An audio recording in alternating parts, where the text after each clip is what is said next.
Hi everybody. Thank you all for coming here to my Christian Minecraft server. I hope you're all ready to talk about something very important. So before this really gets going, there's a couple of disclaimers here. And most of these are addressed directly to Matpat, because the assumption here is that eventually he will see this video.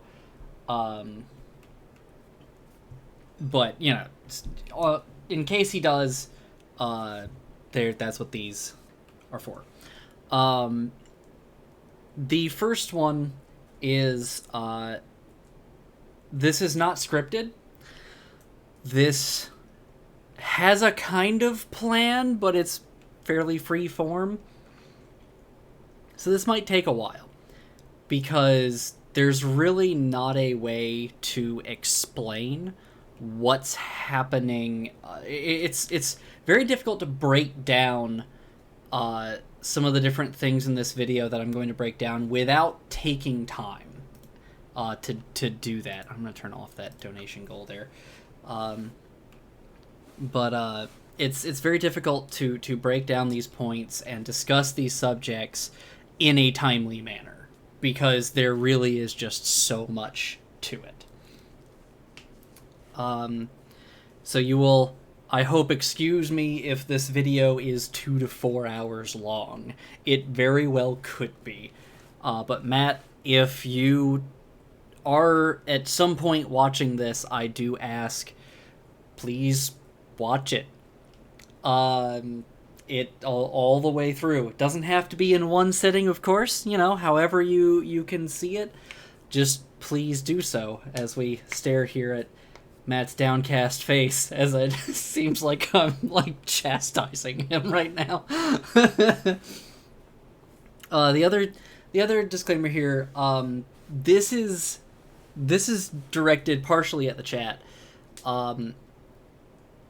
There will, to explain these things properly, I am going to be working off of the assumption of total ignorance about these issues. However, that is not because I think little of Matt.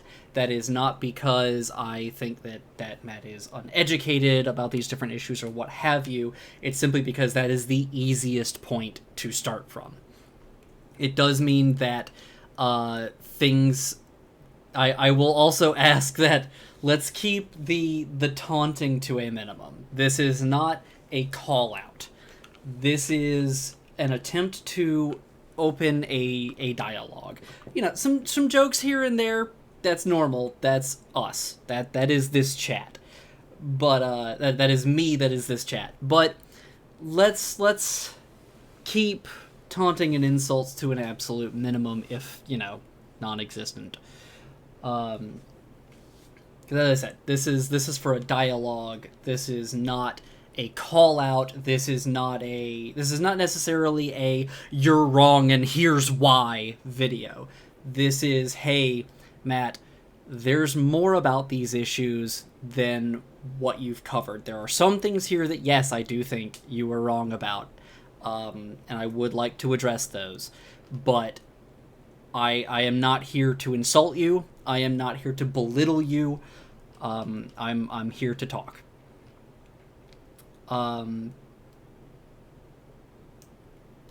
As I said, I'm working from the point of absolute ignorance, not because I think less of you, but because that is the easiest point to start from.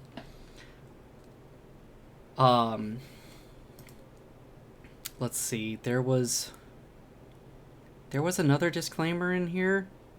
I honestly forget what it is, though.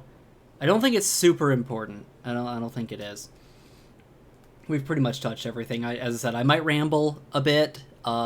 This definitely will be probably a minimum of 1.5 to 2 hours. At most, I'm going to try to keep this a maximum of 4 hours. That's if I'm rambling that fucking hard. In which case, please forgive me for doing so. It is important that I get my thoughts out, but it can take me a minute to do so because language is not easy.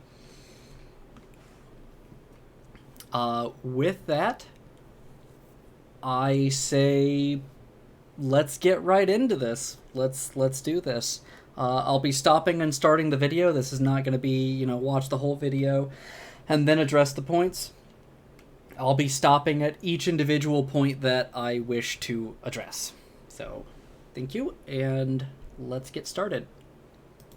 This is going to be a hard one. Today we're going to talk about FNAF, like we have so many other times before on the channel. Speaking of, how many times have we talked about FNAF on this channel? Let's see.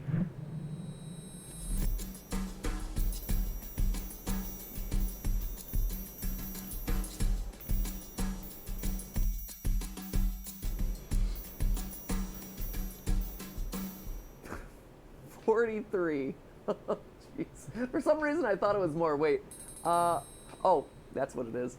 If you add the game theory videos and all the partner shows, we've technically done 49 episodes on FNAF. And let me just say, this is not the big 50th episode that I really anticipated. For those of you who don't know, FNAF has been in the news a lot lately, and not for any good reasons, like the release of a new game, or them finally deciding to make the obvious call and cast me as phone guy in the upcoming movie. Hello? Hello? Consider that my audition reel, Blumhouse. I would also be willing to accept the role of Purple Guy. Phone guy, Matpat, Scott Cawthon.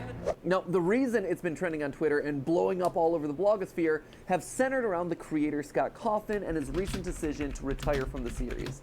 You heard that right, friends. Scott, my longtime nemesis, is stepping down. Only one will remain standing, and that one is me. He's actually retiring with plenty of money, so who's the real winner here? It's not me. As he himself said in his final post, and I quote, "I've had a blessed, fulfilling," it took me a minute to find it, I'm sorry. "I've had a blessed, fulfilling, and rich career. I've tried to make some good games, let the debate ensue, and I've witnessed the creation of possibly the most creative and talented fan base on the planet. But here, on the 7th anniversary of the first game's trailer, I realize I miss a lot of things that I got to focus on before FNAF became such a success. I miss making games for my kids, I miss doing it just for fun, and I miss making RPGs even though I stink at it. All this is to say that I'm retiring." End quote. He then goes on to thank everyone for their kindness, say that he's excited to spend time with his family, and assure everyone that FNAF is going to continue under the guidance of someone of his choosing. So, this actually brings me to a couple of points. First, addressing chat, I actually kind of liked FNAF. I thought it was a really neat concept. I liked how they kept expanding on it. Yeah, it went on for a long time.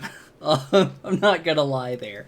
But I liked how they kept expanding on it, and I liked the actually kind of hidden lore to it. There's a lot of debate that could be said over whether or not Scott planned this lore or just kind of threw things in after people noticed some trends.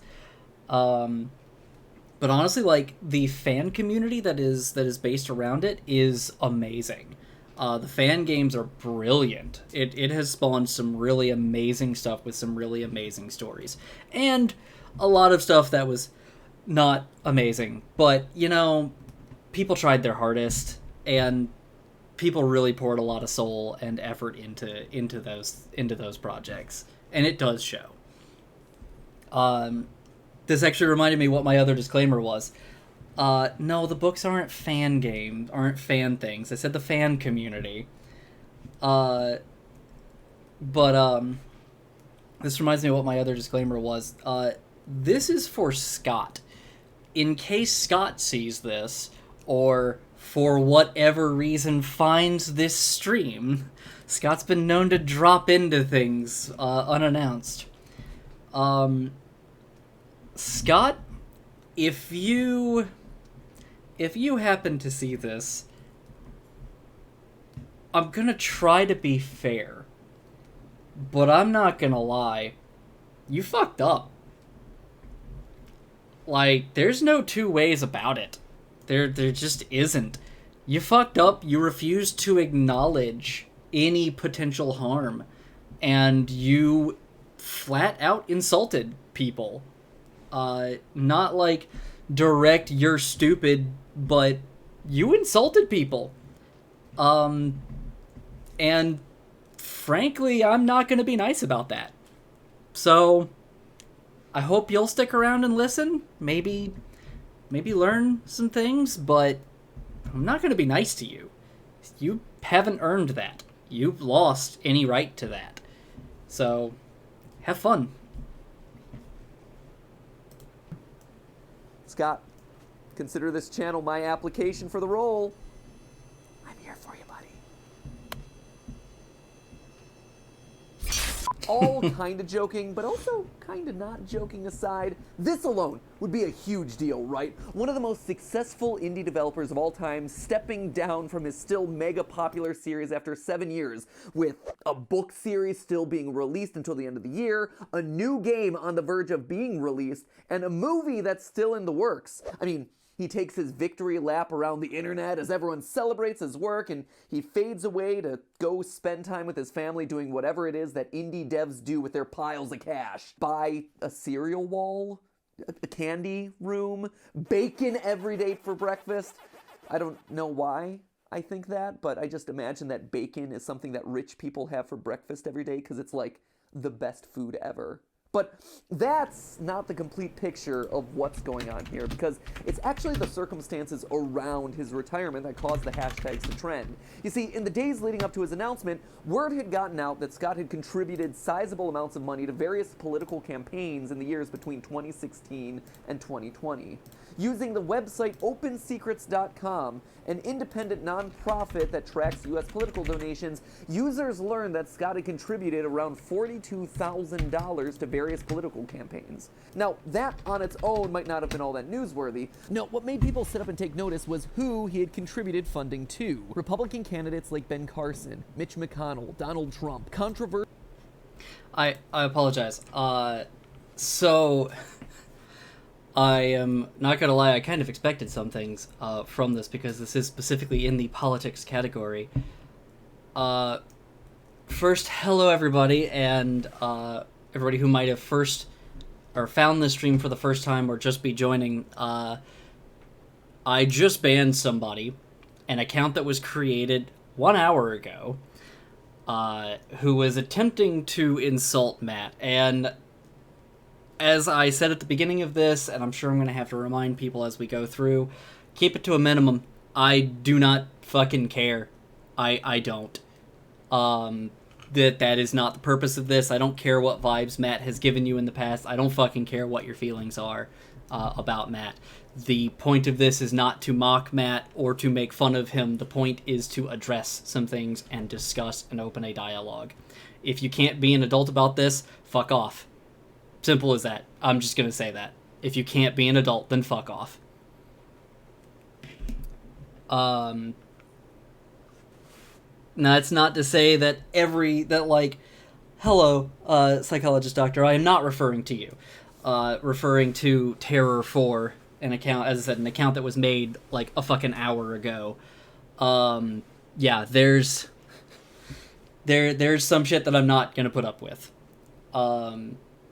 And I'm especially on guard for this stream. So be careful what you say. Don't piss me off. This is not going to have... Yeah, nope, you get banned for that as well, psychologist, because fuck you, asexuals definitely are in the community. Nope. I'm not dealing with this.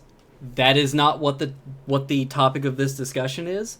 We are not discussing who does and does not belong to the LGBT plus community. We are not discussing all of this. The LGBT plus community has a lot of people in it. They belong here. That is my stance. You don't like it? I don't fucking care. I don't fucking care. Number one, that's not what we're here for. And number two, my stance is the opposite. Deal with it. Fuck off. To everybody else who is here and cares to continue, hello. Thank you for joining in. Welcome to this session. I'm gonna just try and keep that quiet, or like quietly deal with things like that from now on, but yeah, we're not doing this. Hi Hi once again, Matpat. Can you tell that I'm a very blunt person? As I said, I'm not here to insult you, and I'm not going to be treating you in that same fashion. That is specifically for the people in chat right now. But yeah, hello. I am gonna rewind because I was specifically dealing with those people. Torp, you are my moderator. You're there in chat. Please keep an eye on chat. You've heard my stance. If people start breaking that, ban them.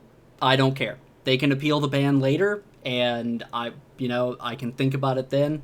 We're not doing it now. So, there you go. Let's see. Let me make sure we're at the right part. You see, in the days leading up to his announcement, word had spent time with his family doing whatever it is that indie devs do with their piles of cash. Buy a cereal wall, a candy room, bacon every day for breakfast. I don't know why I think that, but I just imagine that bacon is something that rich people have for breakfast every day because it's like the best food ever. But that's not the complete picture of what's going on here, because it's actually the circumstances around his retirement that caused the hashtags to trend. You see, in the days leading up to his announcement, word had gotten out that Scott had contributed sizable amounts of money to various political campaigns in the years between 2016 and 2020.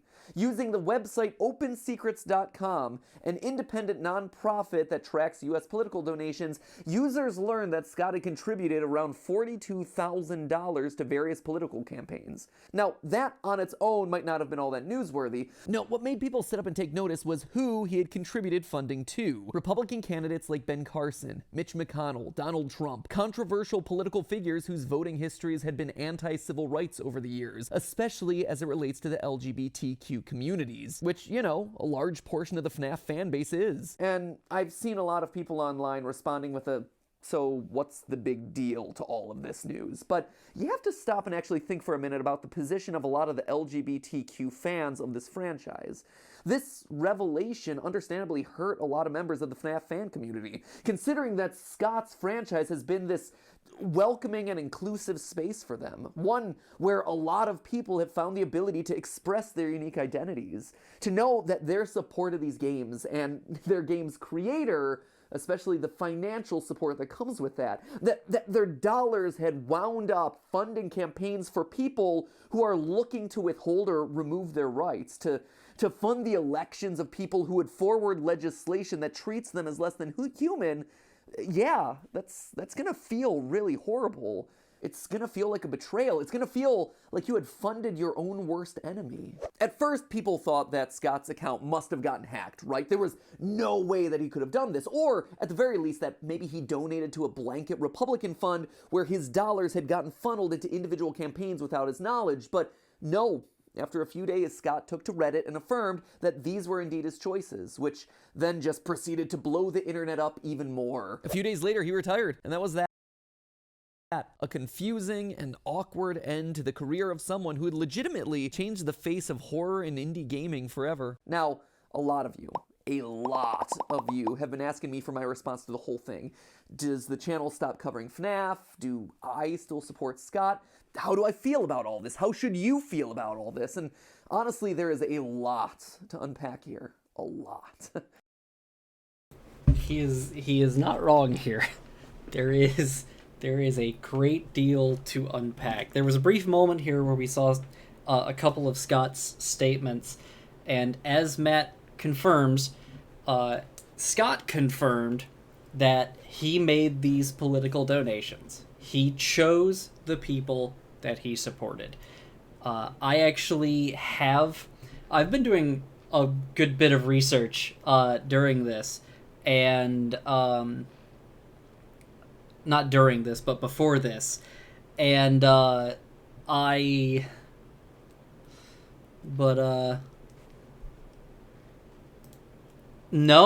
collusion, because we're unpacking this. That is what the point of this is.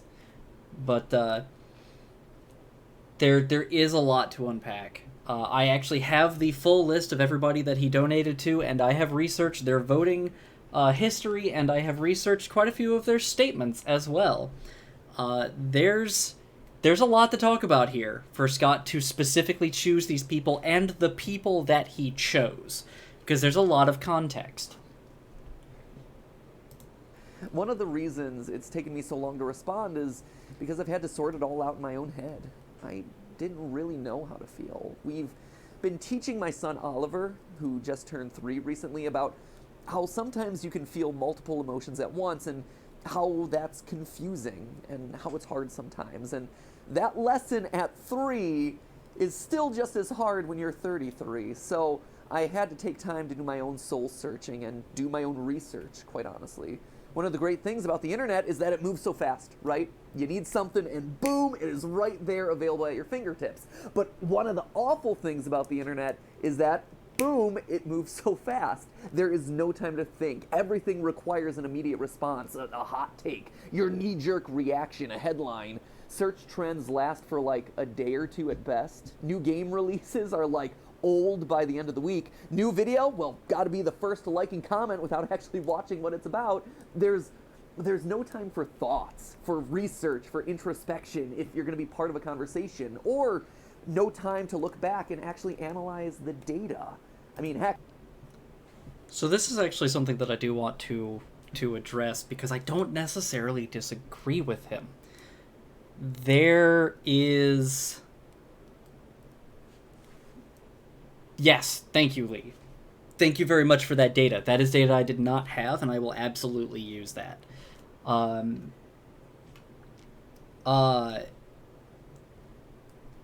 There is a lot of knee-jerk reactions, and this is something that absolutely everybody does. There are a lot of knee-jerk reactions, sometimes justified, sometimes not. It is entirely dependent on the situation whether or not it is or is not justified. That being said, I do find myself at times looking at some of the knee-jerk reactions and going, something's off about the information that we've been given, and finding out later that maybe the situation wasn't everything we were told. I've seen that in quite a few different situations, and I've seen other situations where, yeah, it was everything we were told. All the information that came out was extremely detailed. It was put together by a great many people. There's a lot. But this effect of knee-jerk reactions is actually something that I wanted to cover in a different stream, specifically talking about Vsauce's video, The Future of Logic, because it brings up quite a few interesting points about how we use logic and how we think about things and why people do things. It's a very interesting video. By the time that you bothered to finish reading Scott's response to all this drama, he had already posted his retirement. So, since this is going to be a long and tricky episode, to say the least, let me start off by making it crystal clear that I am pro-LGBTQ rights. And this is one of the specific statements that I will say, no offense meant to you, Matt, words mean nothing. Scott himself specifically said that he stands for equality, but his actions showed that he was donating specifically to people with a lot more connections than the ones that you make later on. Almost every single one of them have extremely poor histories, to the point of non-existence, for LGBT rights, racial equality, women's equality, all of it.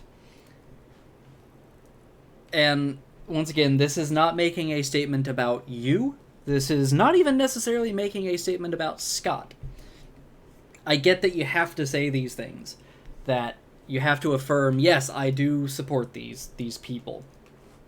But actions speak louder than words, and sometimes a person's actions show that what you say you may believe it, but there's caveats to it. I fully believe that there are quite a few people out there who do also fully believe that they stand in support of LGBT rights, that they are allies through and through, and they're pretty shitty people who knee-jerk react and vote against helping LGBT plus people. It is one thing to say, it is another thing to do. And that is something that Scott showed very clearly. And you don't have to take my word for that. I was in theater for years before I started doing YouTube, and it is difficult to be a narrow-minded bigot in that industry. You'd be surprised, actually. No. I'm a member of the LA LGBT Center, and I attend their events because I support their mission. And most importantly, I've done the best I can to keep a sensitive ear open to LGBT audience members, and also to my team members when they tell me that something isn't okay, or no longer okay, or they explain an LGBT perspective that I don't know or understand because I don't live that. I don't have that experience in my life, so I'll never be able to know everything or be able to truly speak on behalf of people in that community, but the best I can do is to try and remain an ally who's always ready to be supportive and as sensitive as I can be. Anyway, I don't say all this to make excuses or try to defend myself by wrapping up in a rainbow flag. Actually, coming off of Pride Month, it actually bothers me how so many companies just use identity politics to be trendier. Yeah, I'm gonna be honest here. Matt, I really do think that you're trying to say good things here, but don't. There's this feels so much more like pandering than anything else. It really does. It feels like I'm gonna tell you all of these things and show the ways that I support and listen before I tell you the bad news. Like, that's what it sounds like. That's the way this comes off. And yes, absolutely, Blazico, the use of identity politics. That term has valid uses, such as how corporations use LGBT rights to make themselves look better. Like, it is in these instances, I think that it is actually a legitimate use of that phrase, because every June, I was about to say July, every June, corporations come out and it's all rainbow flags and yeah, we all love the gay people, right? And then as soon as June is over, it's all gone, and you don't hear shit for the rest of the year. And in many cases, you even hear how they've hurt LGBT plus people. And yeah, it's pretty shitty. But in this moment, this use of it, as I said, it sounds like somebody who's trying to show it's okay, I support you. No, you don't get it. I do support you, as they're also saying, but I got bad news. Try to sell more merch. It feels more like clout chasing to me rather than, actual stances on things. Now, I believe that if you want real change, it's not changing your logo to a rainbow for 30 days, but rather it's giving people of all types opportunities 365 days of the year, regardless of how they identify or who they love. And I'm proud to say that the team consists of people all across the spectrum, and I'm proud that they're here because they're talented, and they deserve the chance to show off their unique creativity. Which is why, before I get to addressing the actual hardest subject of all this, Scott himself, I think it's important to say this right up front, or I guess as upfront as I can in this long of a video. I will still be covering and supporting FNAF as a franchise. Just like game theory has become so much more than just me sitting in my closet nerding out every week, and is now a collaboration of creative people coming from all different walks of life, Five Nights at Freddy's is much more than just a single guy living in Texas.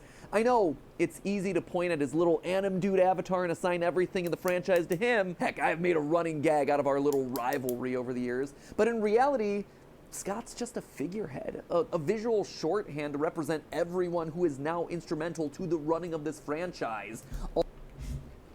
I will actually agree with Matt to an extent here. I very much still support the FNAF fan base.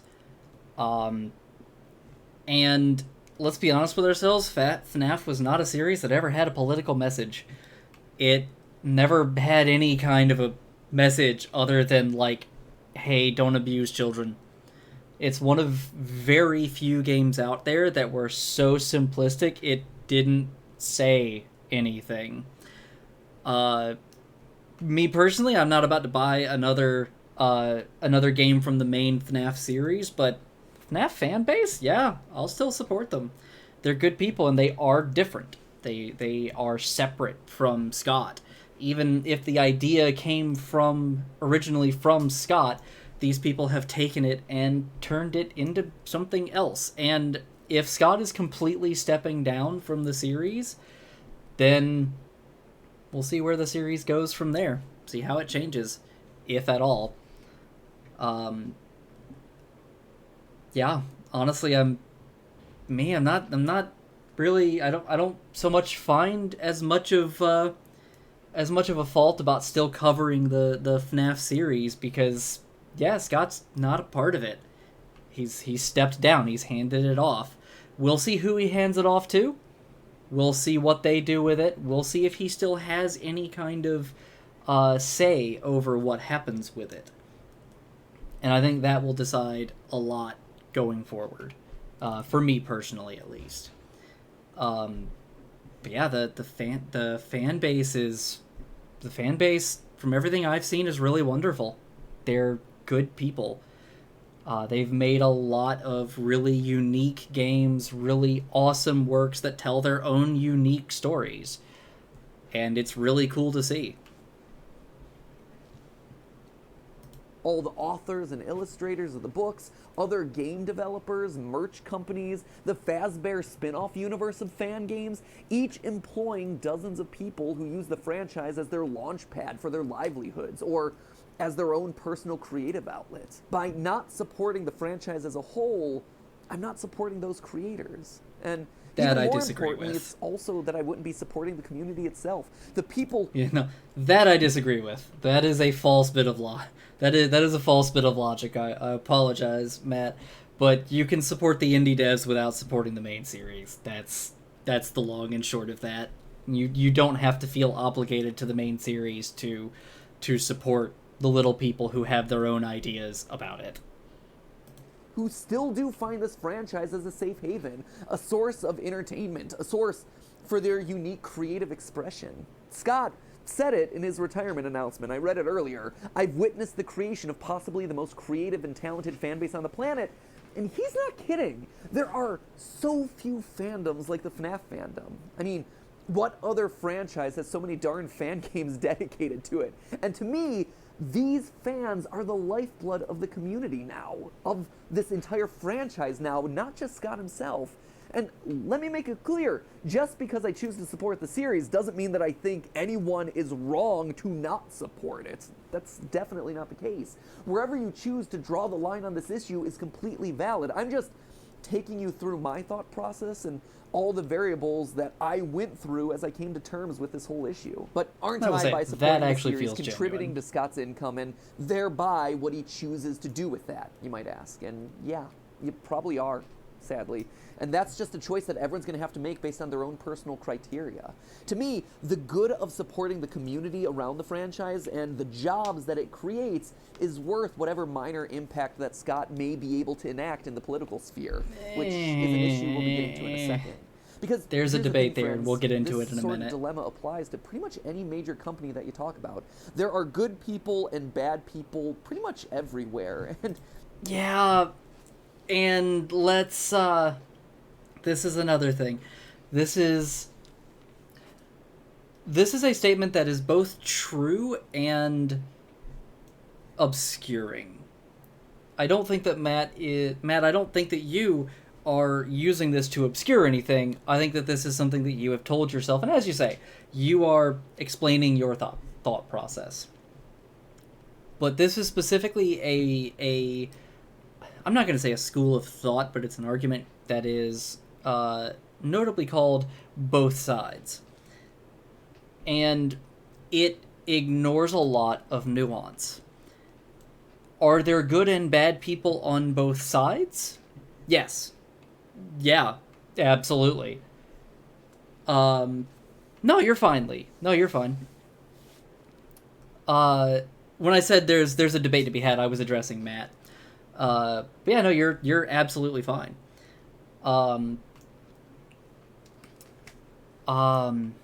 Where was I? Right, the both sidesing. There are bad people on both sides. And I'm going to use a topic that you will address here in just a few minutes, American politics. Yes, there are good and bad people on both sides of the Democrats and the Republicans. That does not mean, however, that one side is not significantly worse than the other. And that by supporting one side, you are not making a statement, or that you cannot make a statement about who in that side you specifically support.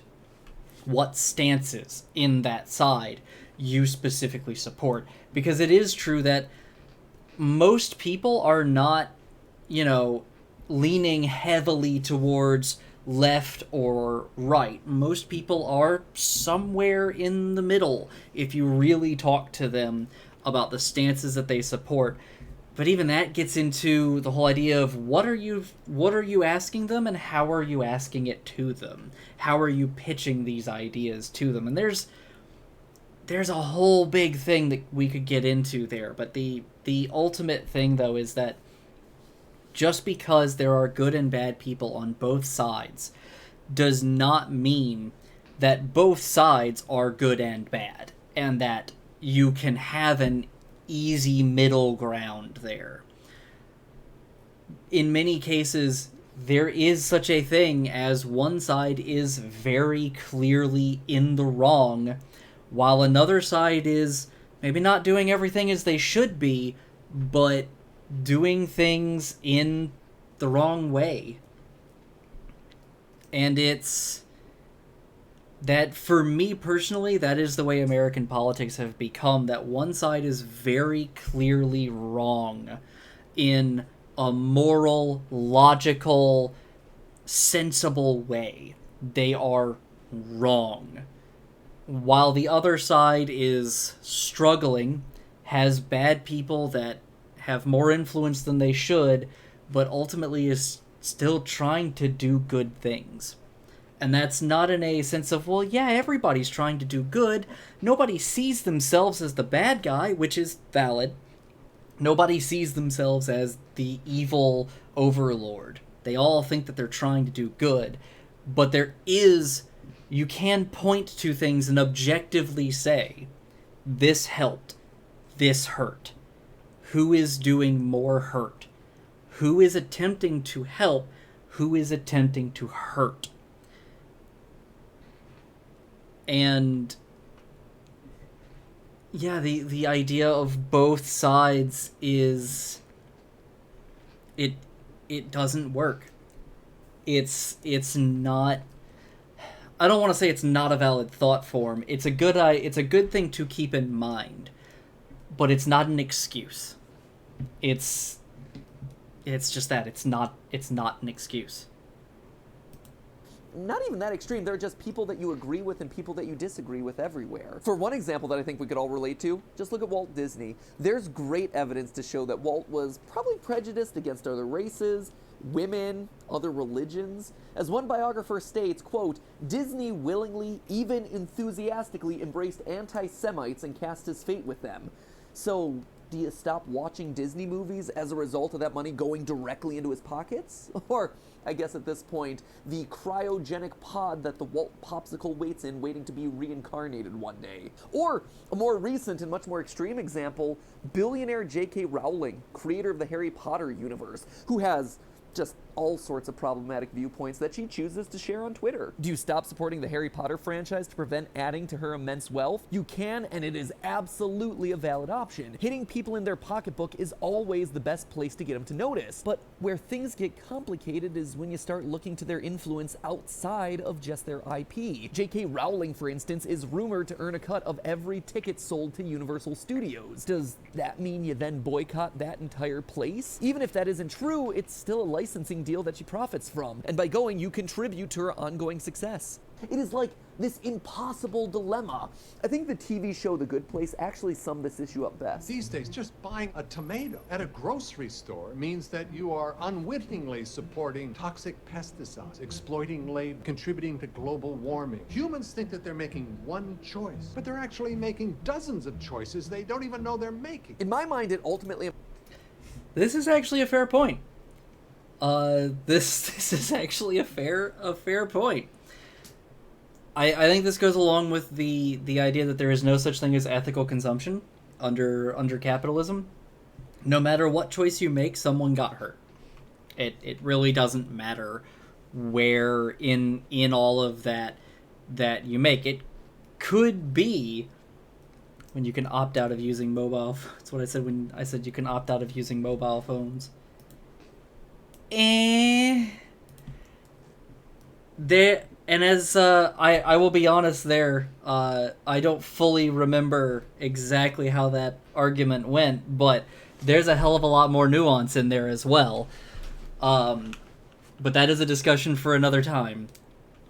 But there is no such thing as ethical consumption under capitalism. You're either going to hurt yourself or you're going to hurt somebody else. That does not mean that you avoid the worst that does not mean that you support the very worst of things. It is not an excuse to do whatever you want in consumerism, in capitalism. But I think that Matt brings up good points here, is that you can stop supporting J.K. Rowling, and you can stop supporting her direct works, the Harry Potter franchise, because she gets a portion, she gets a cut of every single thing that is ever made about Harry Potter. That is something that we know. For me, it's as simple as I'm not going to watch the movies. I'm not going to pay for tickets to go see the movies. I'm not going to ever read the books. I'm not going to buy the books. I'm not going to buy the games or the very expensive Harry Potter musicals. Yes, thank you, Blaze. For things that are not directly tied to her, such as going to Universal Studios, nah, that wouldn't stop me. She might get a cut of that, but that Universal Studios itself is so much more than just Rowling, and that goes back into like the fan base of FNAF, and even to an extent the fan base of Harry Potter. Because I'm going to be honest, I fucking love the fan base of Harry Potter. I fucking love them. They make some amazing things, and they have made so many changes to the lore and world of Harry Potter and made it so much better than Rowling ever did. I'm not going to buy anything directly from Harry Potter, though. I'm not going to support Rowling because, yeah, she's pretty shit. Let's just be honest. She's pretty shit. But, yeah. Amounts to a personal choice where you have to weigh the good of a decision against the bad. As YouTube video essayist Lindsay Ellis said in her examination of whether you can support Harry Potter without supporting J.K. Rowling. Because of her wealth and influence, she's going to be believed more than the lived experience of trans people. And while you can absolutely control the way you read or engage with a text, you cannot control the way an author uses their money and influence. And if LGBT rights are something very important to you and you think Scott is dangerous to those, then him stepping down from the franchise and removing himself from social media dismantles a lot of the things that could make him dangerous moving forward. So you can always not really. weigh that into your consideration of how you're going to view the overall franchise. Sort of. Scott has removed himself from the franchise, but let's be honest there. Can someone confirm FNAF guy donated to some real bad? Yes, I absolutely can. This I will post that link, and I'm going to get into specifically the people that he donated later. I have like 24 fucking things on here, on my YouTube, or my Chrome Explorer here, and yeah, and yes, Blaze, that was something I was going to address. Scott likely still gets a cut of the game profits. Just because he stepped down does not mean he abandoned the IP. It does not mean that he is no longer receiving financial support from the series. And that is important. That is extremely important. Him as well, him being off social media, it's a blessing and a curse. I don't know how much Scott really put himself into politics on social media. I don't think he did much at all. But this means that nobody has any idea what's going on. This means that he is now immersed into a lot of very yikes things that I'm going to get into that he's shown signs of later.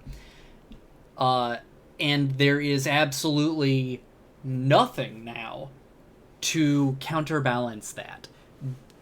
And that is a very serious issue. Yeah, that's what I thought as well, Lee, that he wasn't very openly political, that wasn't widely accepted. It's why many thought he was hacked or it was fake. Yeah, there's a lot that goes into this. Scott may have stepped down, and as for his actual effect on the franchise, that likely will be more of that will likely be a minimal impact there. It will likely be the things he's done in the past in the series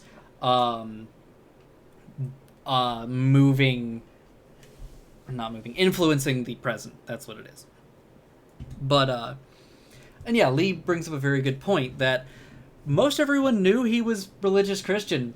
Like, yeah, that wasn't a secret. But excuse me. But Scott made a lot of games and movies that were of very questionable quality, that were religious. And there is an unconfirmed story about the start of FNAF where somebody said that his stuff in his games was looked more like animatronics and were kind of silly, and so he was like, fuck it, I'll make a horror game about animatronics then. That's a very unconfirmed theory, but it is an amusing theory. But yeah, we've known for a while that he was pretty Christian. I say that as he was pretty deep in there. I don't know if he was evangelical, but yeah, it was pretty bad. But going back, the idea that he's no longer the threat, I think threat is the wrong word. He's no longer the issue that he posed is incorrect. He still is there. He still is going to make money off of the FNAF series, and judging by the things that he said in his retirement statement and the statement before that, he ain't about to stop or listen to anyone. And that is a very big thing. Again, where you choose to draw that line is absolutely your choice and your choice alone. I'm just taking you through my week of soul searching and all the factors. So that's why I'm choosing to support the franchise moving forward, but it leads perhaps to the biggest question of them all, which is Scott himself. How to feel about him, you know? Again, because the internet moves so fast and because everyone just hates to read, I never really saw people looking at what he actually said in his response to all this drama. Instead, just jumping to the conclusion of, well, he admitted that he donated to these people, so he needs to be canceled now. And hey, to some people, that's enough. Matt, I'm gonna bring up something and you're not gonna like it. You're not gonna like it. And I just ask that you stick around. If you are watching this sometime in the future. The idea of cancel culture is bullshit. It is straight up bullshit. And I would hope that after your stint of dealing with your promotion of the idea of cancel culture, then maybe you would have learned something, but yeah, as Lee says, in the 90s and hell, the early 2000s, it was called political correctness, and that has been a term used to demonize anybody who showed that, hey, the terms that we're using, they might be pretty harmful, and maybe we should stop using them, and maybe it hurts if you use them. Certainly, there are a lot of people who overreact. I will be the first to admit that there are people who jump to a reaction, who jump to say you're bad. But let us be honest with ourselves. And just as you said, there are good and bad people on both sides. There is no such thing as cancel culture.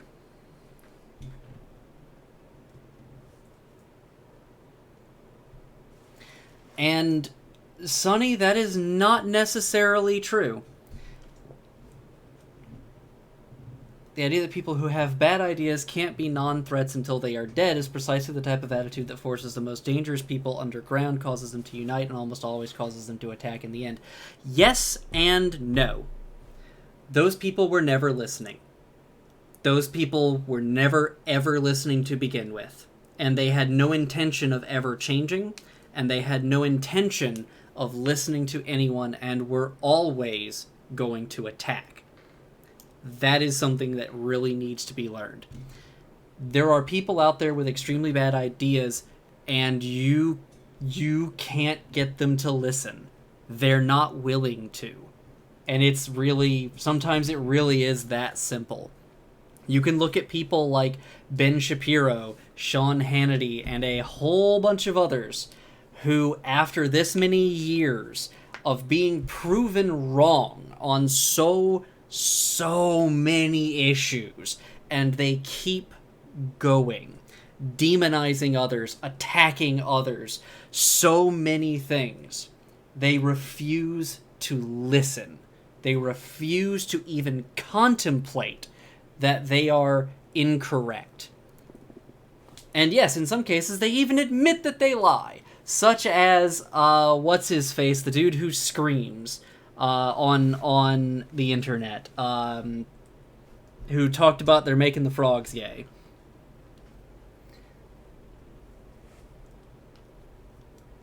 Alex Jones, thank you. So, Sonny, there absolutely is the idea of being kind to people, but that first assumes that they listen. If they have never, ever shown that they are willing to listen, then no intellectual discussion will ever stop them. There will never be a time that you can get them to listen, even with kindness, because they are not willing. And that's something that really has to be shown, that has to be recognized. You can absolutely be kind to people that don't listen. That's not to say that you should be cruel. That's not to say that. No, no, no. At no point did I say you shouldn't be kind. That was me saying that they are never going to listen just because you are kind.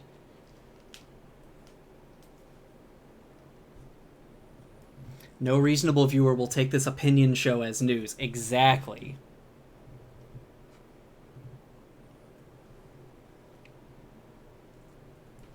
Yeah. Is Sean Hannity's show, for example, is an opinion show, but it's on a news network, so people take it as news. Sean Hannity never listens to anyone who says that he is wrong. I remember specifically, and we're veering wildly off topic. Sort of. It's tangential, but it's not quite on topic. You can be kind to them, but it makes no sense. That is not what I said. That is not what I said. I said you can be kind to them, and it will not make them listen. That is what I said. That does not mean don't be kind. You should. Absolutely. You should be kind. But don't expect kindness to solve the issue. Don't expect it to get them to listen. Don't expect that to be what stops them. It is a naive way of thinking that kindness when they didn't expect it, that's going to change things. There's a lot of things that go into this, but it has been very much shown that kindness on its own doesn't change people. That intellectual discussion on its own doesn't change people.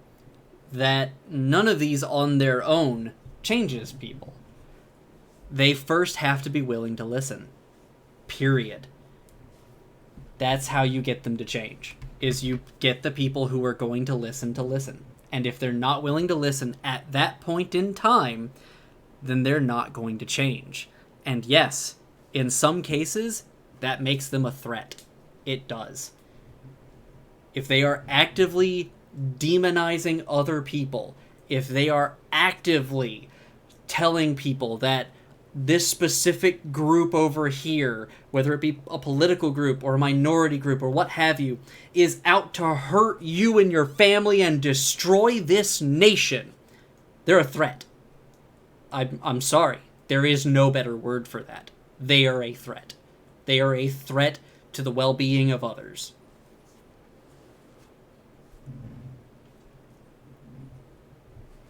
But yeah, even if it doesn't work, you do still have to be kind. You have to be the better person.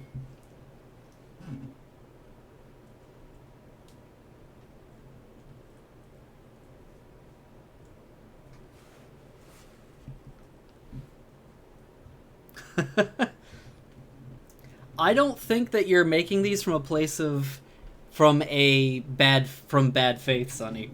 I think that in some cases you're a little naive because your experiences have shown you otherwise. You have had good experiences doing the things that you have done. And that's totally valid. 100%. Absolutely. But that is not everyone's experience.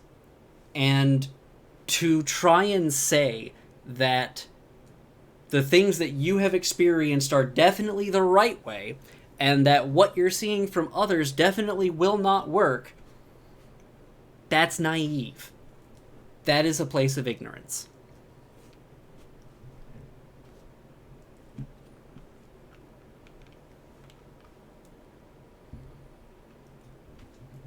Not necessarily, Sonny. Not necessarily. We're both talking about things that have happened, but I am pointing out that specifically if a person does not want to listen, then they are not going to change. That's the point. Would you disagree with that point? If they don't want to listen, then they will not change.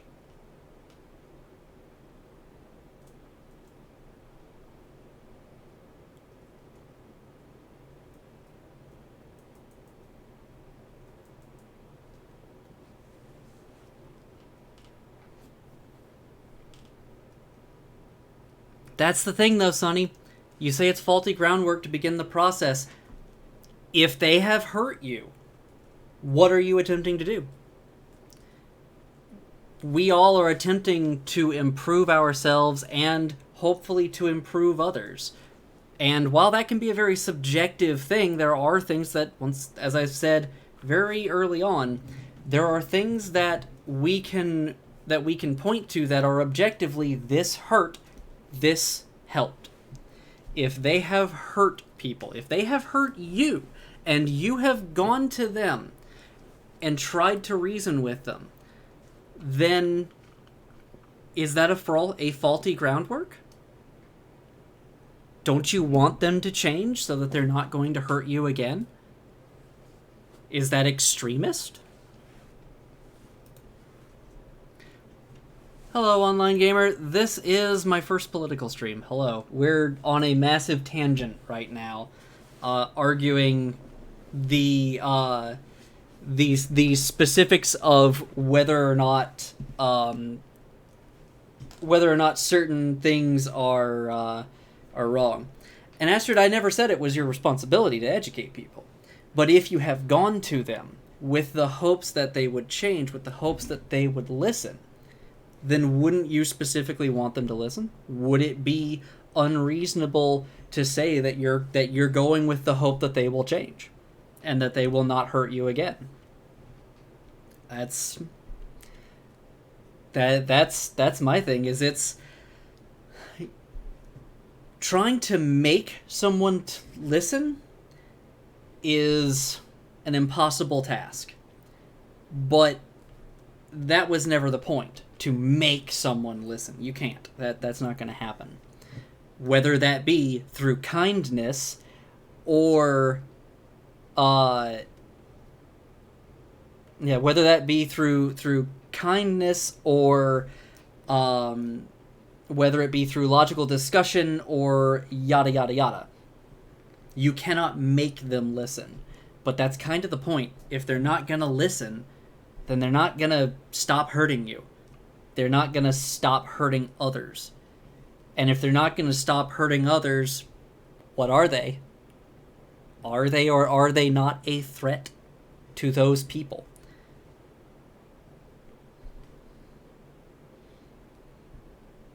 Yeah, absolutely, Astrid. I kind of got to that point as well. I only put in the effort if I know they'll listen.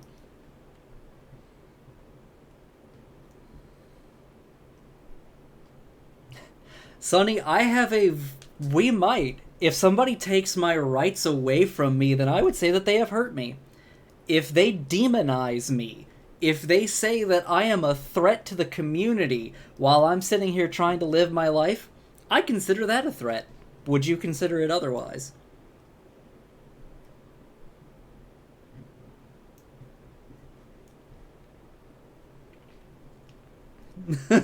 Then, yeah, I don't think we have different categorizations of hurt and threat.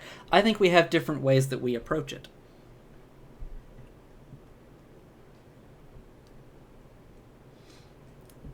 But we've gone on a massive tangent. I'm sure that this discussion is going to keep going. But, I'm going to continue the video.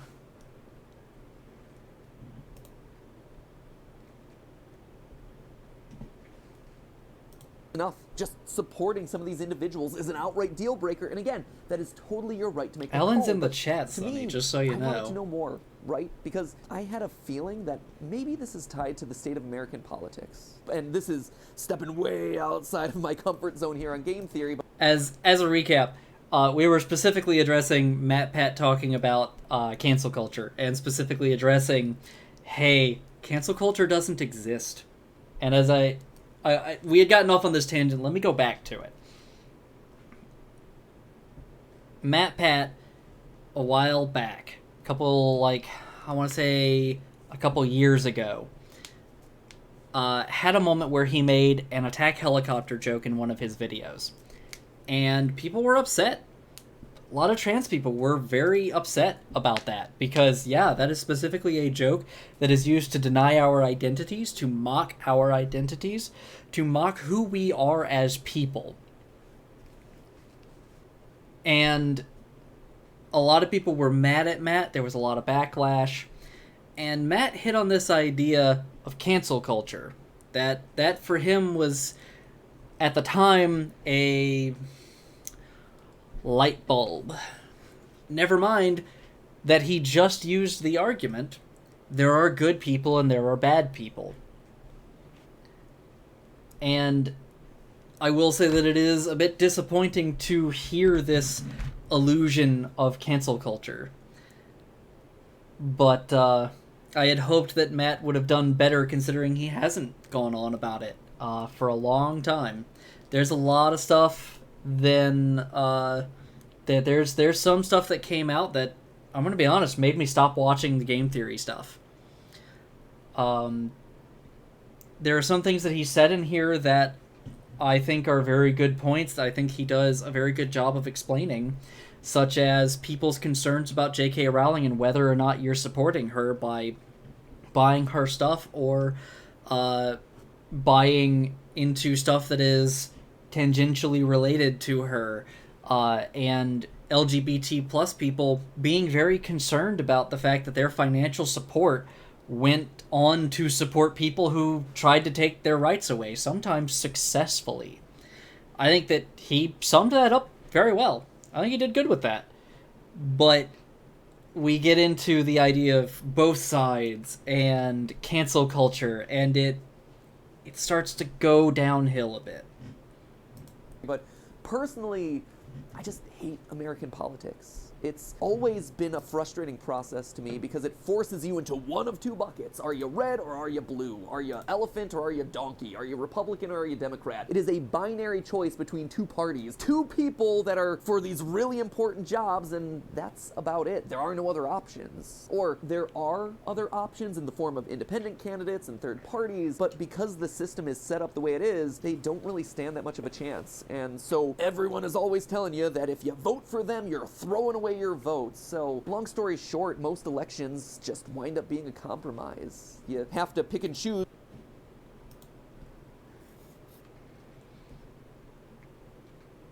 What is false, Dragon?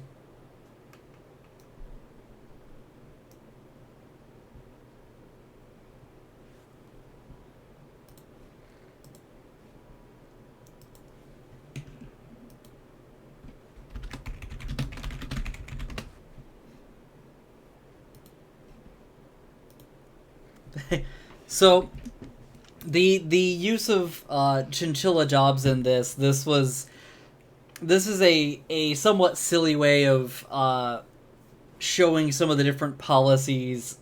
I think it's okay. It's a funny little way of showing different policies that I think generally will understand what he's alluding to.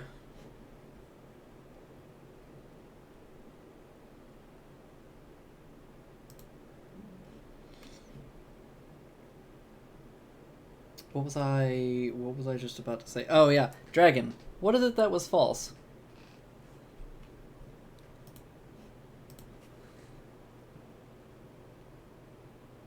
Sugar-free doctors, if you look at the other side, it says lollipops at doctors. And sugar-free doctors, I think, means no lollipops, no sweets at doctor's office. I think that's what that means.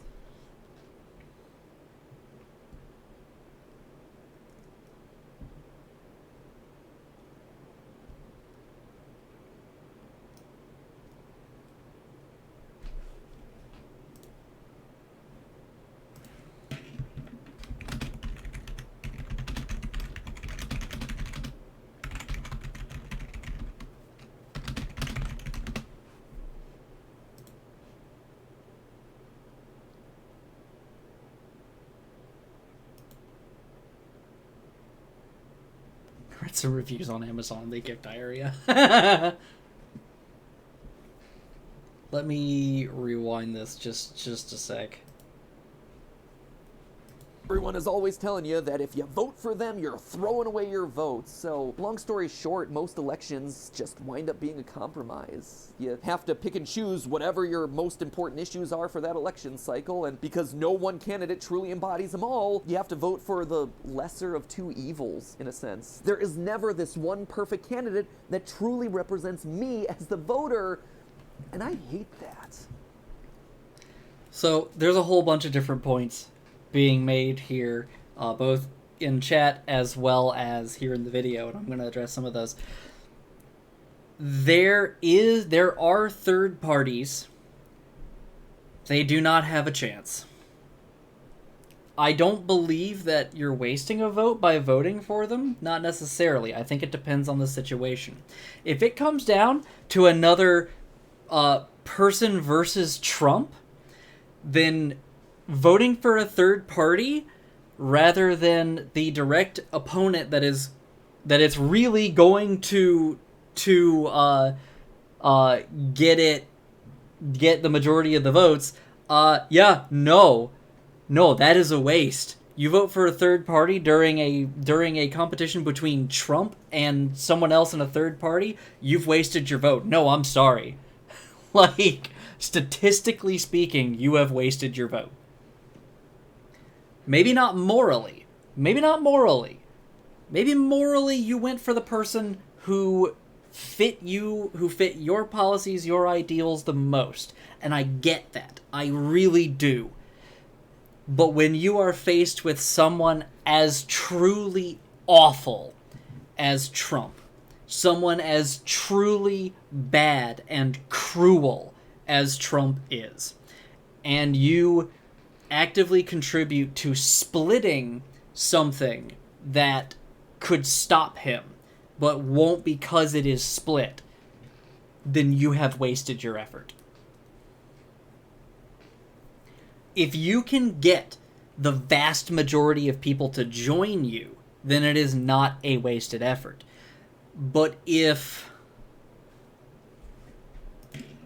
yes, of course, we have a bot.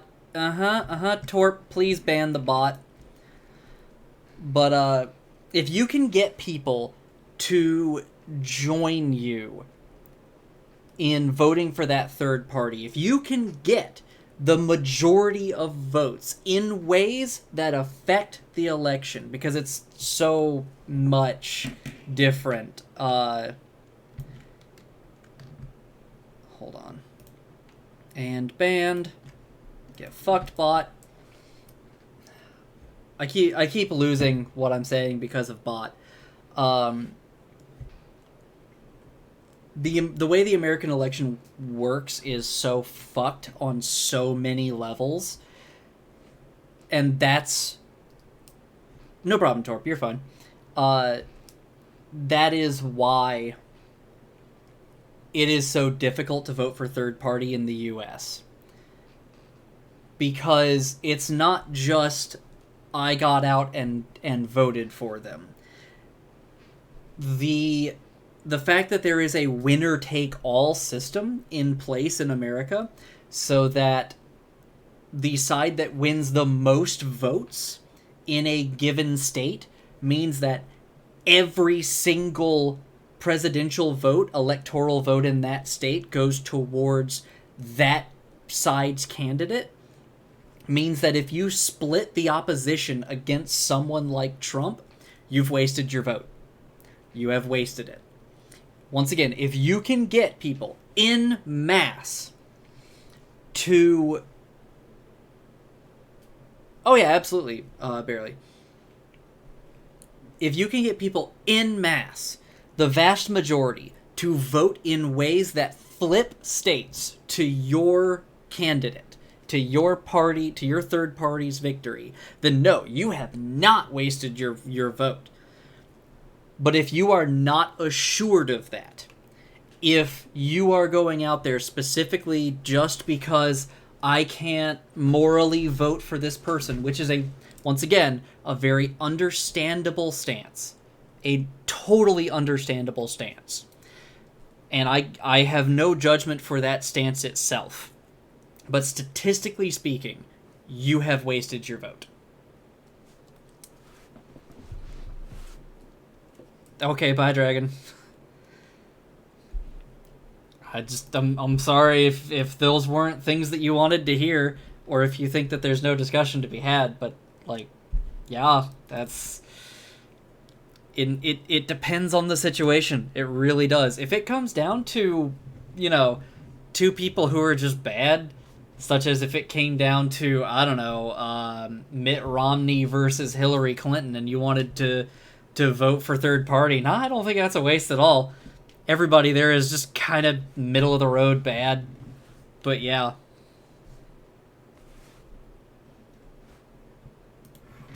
And I wouldn't be surprised if maybe Scott felt like he was in a similar position. So I wanted to look closer at his response. And admittedly, it's a long problem, one, Dragon. but I think You it's have a good important to one. not overly edit Scott's words in this case, but don't worry, we'll break it down as we go through it. I've debated greatly how best to address this, including not addressing it at all. But with so many people from the LGBT community in the fan base that I love, that's not an option. I'd like to think that the last 7 years would have given me the benefit of the doubt in regards to how I try to treat people. But there I was, trending on Twitter for being a homophobe, getting doxxed, with people threatening to come to my house. All this Okay.